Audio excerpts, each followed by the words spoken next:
Okay, so now we will define another state function that is called Gibbs free energy. ठीक है, तो पहले तो हम लोग एक चीज देख लेते हैं, जो ये फ्री एनर्जी होती क्या है, कैसे डिफाइंड है, और फिर हम उस बात पे भी ध्यान देंगे जो ये फ्री है ये बेसिकली क्या फ्री है हमारे पास, राइट? अच्छा, तो गिब्स फ्री एनर्जी क्या है? It is a state function. Gibbs free energy जो है वो है हमारा एक स्टेट फंक्शन. और वो स्टेट फंक्शन कैसे डिफाइंड है? वो इस तरीके से डिफाइंड है, G is equals to H minus Ts. That's the way the Gibbs free energy is defined. Okay? Now, तो सबसे पहली बात हम ये निकालेंगे जो dg हमारा क्या है या फिर डेल्टा g हमारा क्या है. Let's see. G is equals to मेरे पास आ जाएगा H minus Ts. तो G हमारे पास आ जाएगा U plus PV minus Ts. Right? तो dg क्या आ जाएगा मेरे पास? du plus pdv plus VDP minus TDS minus SDT. ये मेरे पास आ जाएगा dg. मैंने पूरे के पूरे को डिफरेंशिएट कर दिया. सो dg मेरे पास आएगा du plus pdv minus TDS plus VDP minus SDT. Now गौर से ध्यान देना, PDV is nothing but DW. तो DU प्लस DW, क्योंकि ये रिवर्सिबल प्रोसेस हमने एज्यूम कर लिए हैं PDV को DW मानने के दौरान, तो ऑब्वियस सी बात है this one will be DQ reversible. And similarly TDS जो है वो भी हम जानते हैं कितना होता है, DQ रिवर्सिबल. तो सिंपल सी बात है, ये दोनों टर्म कट हो गया. तो dg मेरे पास क्या आ जाएगा? This is VDP minus SDT. मेरे पास ये dg का वैल्यू आ गया. तो साथ साथ एक चीज ध्यान देना, जो dg को जब हम लिख रहे हैं तो हमारे पास दो टर्म आ रहा है, P और dP और dt. तो हम बोलेंगे G is equals to a function of pressure and temperature. तो कोई भी चीज अगर दो चीज का फंक्शन होता है तो मैं dg क्या लिख सकता हूं?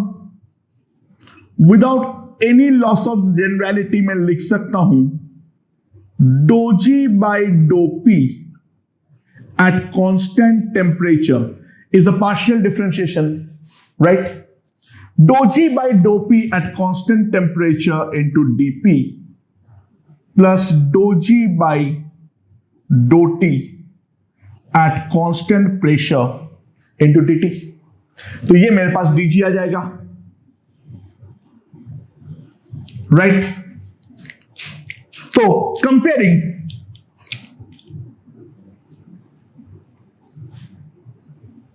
मैं क्या बोल सकता हूं? कंपेयर करते हुए मैं क्या बोल सकता हूं? dou G by dou P at constant temperature is equals to V, and dou G by dou T at constant temperature is equals to minus S. तो G का जो बेसिक डेफिनेशन है वो हम लोगों ने यहां पर कर लिए हैं. ध्यान देना, यहां पर मेन प्रॉब्लम एक चीज है, आइसोथर्मल कंडीशन के अलावा और किसी भी कंडीशन में डेल्टा जी निकालना बहुत मुश्किल है, क्योंकि entropy as a function of temperature निकालना ऑब्वियस सी बात है बहुत ही ज्यादा मुश्किल काम है। तो डेल्टा जी का जनरल कोई भी फॉर्मूला हमारे लिए निकालना बहुत ही ज्यादा मुश्किल है। पहले ये बात को हम ढंग से दिमाग पे क्लियर कर ले, राइट? ओके, नाउ अब बात आती है जो गिव्स फ्री एनर्जी में जो फ्री है, व्हाट इज दैट फ्री? ध्यान देना,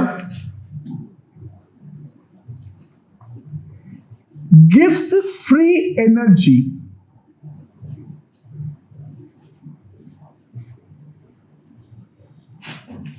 quantitatively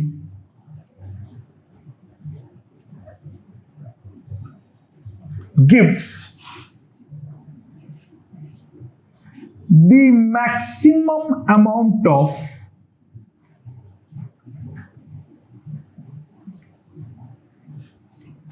non-expansion, यानी basically non-PV work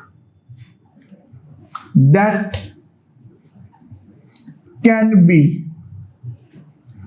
done by a system।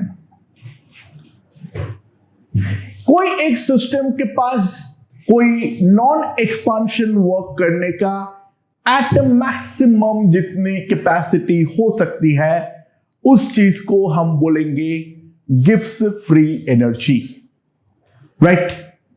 अब ये जो डेफिनेशन है राइट नाउ तो कुछ ज्यादा काम का नजर नहीं आ रहा है, लेकिन आगे जैसे जैसे हम क्वेश्चंस करेंगे वैसे वैसे हम देखेंगे जो किस तरीके से हम इस डेफिनेशन को इस्तेमाल कर सकते हैं।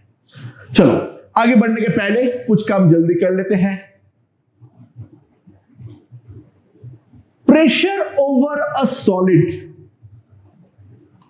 pressure over a solid is increased from P1 to P2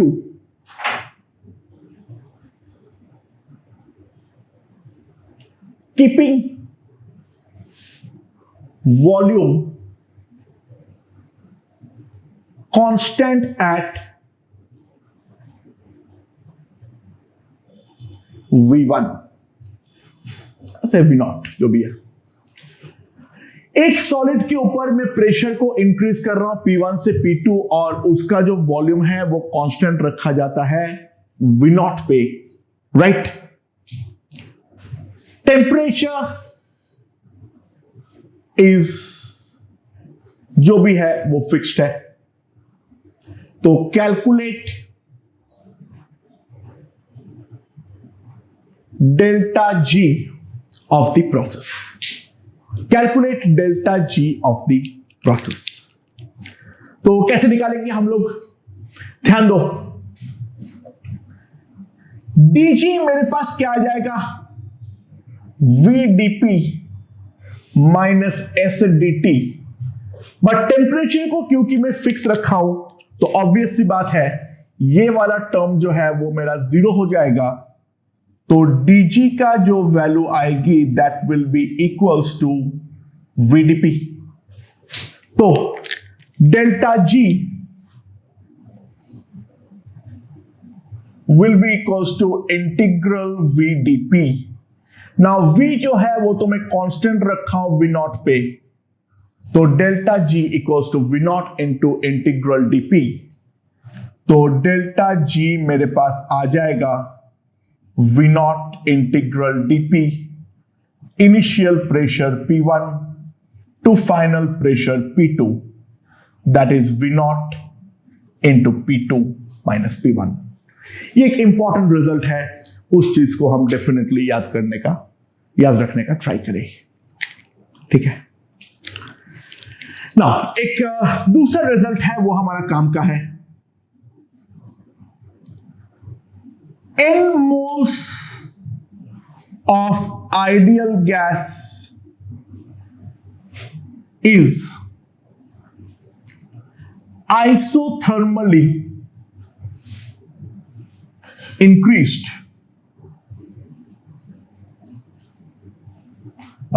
isothermally expanded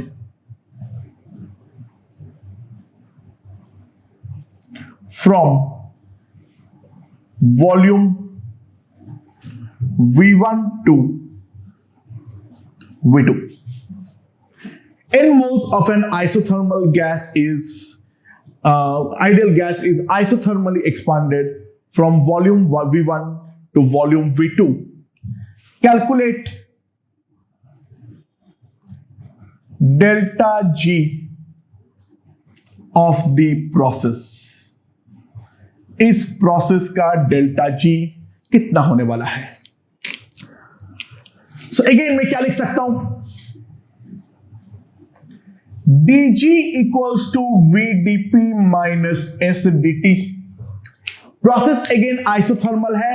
मैं वापस याद दिलाना चाह रहा हूं, जो प्रोसेस अगर आइसोथर्मल नहीं है तो बहुत ही ज्यादा मुश्किल है हमारे लिए कोई भी काम को आगे बढ़ाना. तो ध्यान देना, आइसोथर्मल बोला है तो ये वाला टर्म खत्म हो जाएगा, जीरो हो जाएगा. तो dg मेरे पास क्या आएगा? vdp. बट pv को nRT लिख सकता हूं, तो v को मैं क्या लिख सकता हूं? nRT by p into dp. तो मेरे पास क्या आ जाएगा? डेल्टा g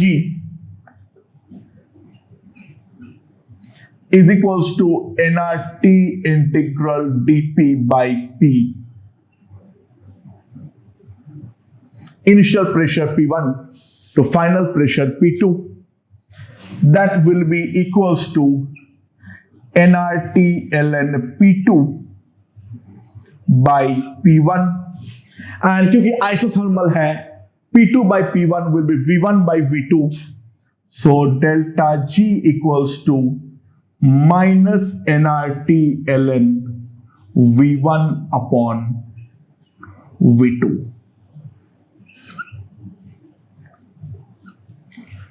ये है मेरे पास सिस्टम का delta G. Right? Okay. Now ध्यान देना, for a process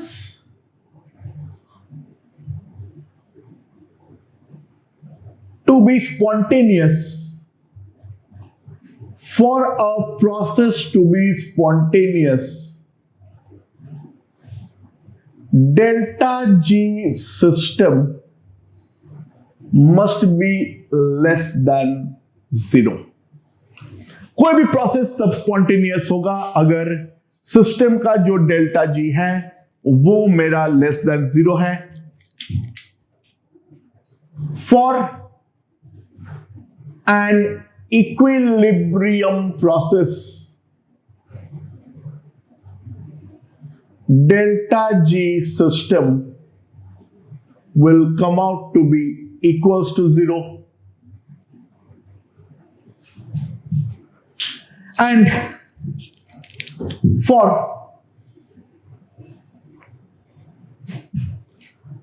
delta G system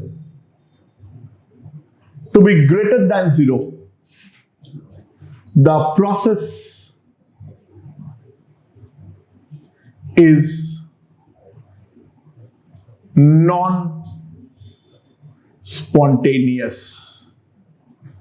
अगर डेल्टा जी सिस्टम मेरा ग्रेटर देन 0 हो तो हमारा जो प्रोसेस होगा वो डेफिनेटली हमारा नॉन स्पॉन्टेनियस ही बनने वाला है. राइट? सो ये है हमारा बेसिक फंडा. ठीक है? इक्विलिब्रियम प्रोसेस में हमें ध्यान देना है, जो डेल्टा जी सिस्टम जो होगा वो मेरा डेफिनेटली जो होगा that will be equals to 0. Okay, तो एक इंपॉर्टेंट क्वेश्चन है, ध्यान देना.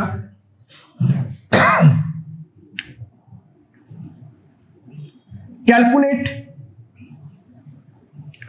delta G of the process.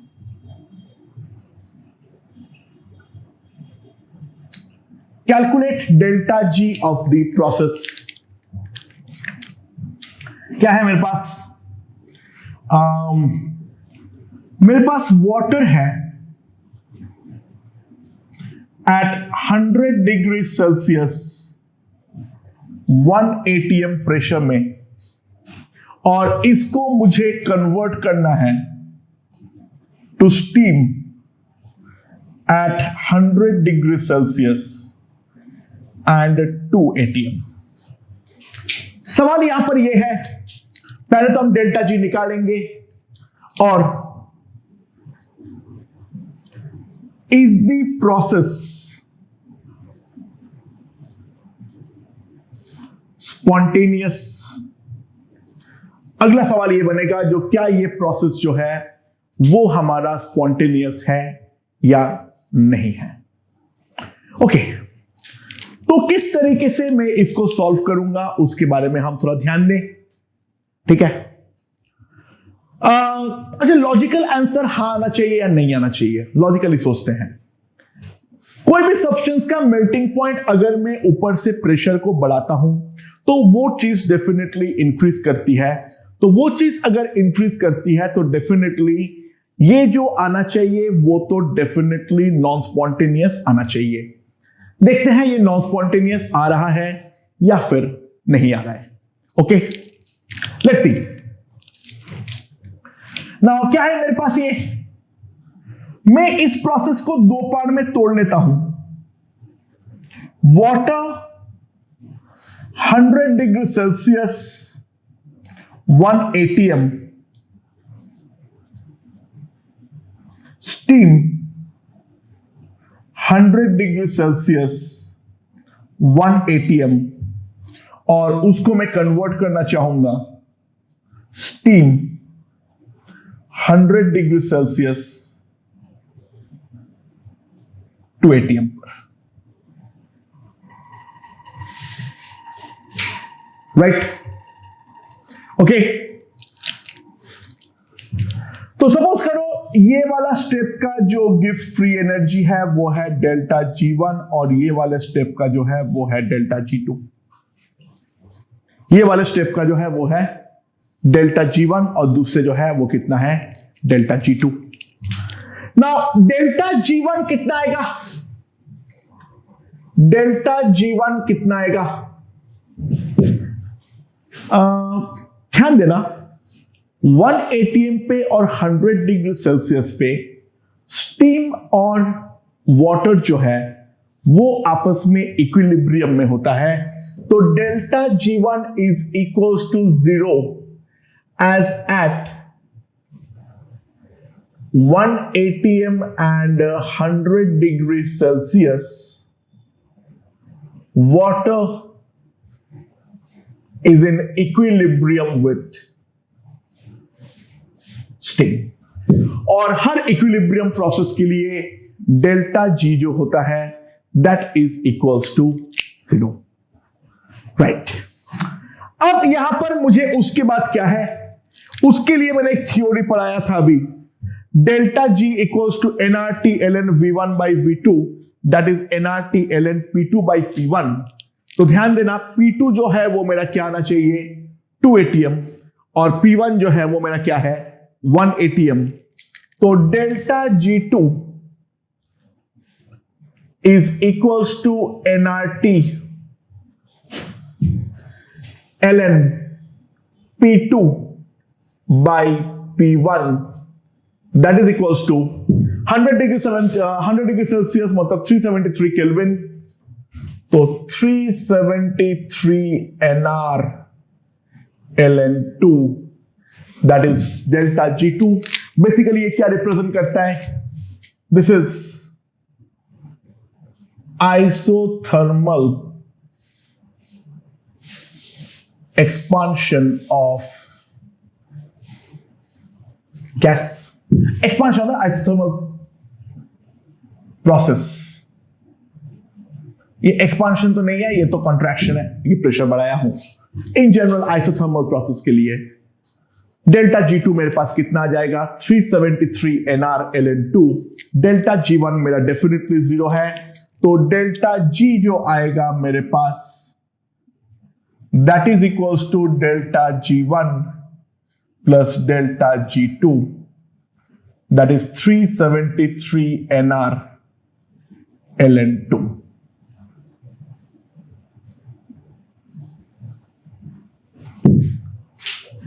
Okay, समझ में आया? Now delta G is greater than 0, तो सिंपल सी बात है, the process is non spontaneous. Process जो होगा वो मेरे पास क्या होगा, नॉन स्पॉन्टेनियस प्रोसेस होने वाला है। समझ में आया नहीं आया? राइट। तो अब एक काम करते हैं हम लोग, एक दूसरा क्वेश्चन लेते हैं। ये बोला है ए मेरा कन्वर्ट हो रहा है बी पे, ठीक है, ए मेरा कन्वर्ट हो रहा है बी पे। नाउ ए जब बी पे कन्वर्ट हो रहा है, प्रेशर अगर मेरा 1 atm है, तो डेल्टा G जो है वो है 20 किलोजूल पर मोल। प्रेशर जो है वो है मेरा 1 atm, और इस प्रोसेस का जो डेल्टा G है वो है 20 किलोजूल पर मोल। ये दे रखा है molar volume of A, that is say 12 ml, and a molar volume of B is equals to 10 ml। A का जो मोलर वॉल्यूम है, यानी 1 ml का जो हमारा वॉल्यूम, 1 मोल का जो वॉल्यूम है वो है 12 ml, और B का 1 मोल का जो वॉल्यूम है वो है मेरा 10 ml। तो calculate the pressure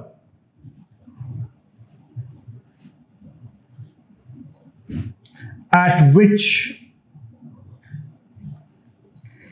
A and B comes in equilibrium। Calculate the pressure at which A and B comes in equilibrium। एक बार यहां पे पॉज किया जाए और फिर पॉज करके इसको जरूर सोचना है इस क्वेश्चन को, और ये क्वेश्चन को सॉल्व करने के लिए हमें जो मेन इंपॉर्टेंट चीज की जरूरत पड़ेगी वो है delta G equals to V0 into P2 minus P1। यहां पे एक बार सोचना, फिर हम लोग इसको सॉल्व करने का ट्राई करते हैं। ओके।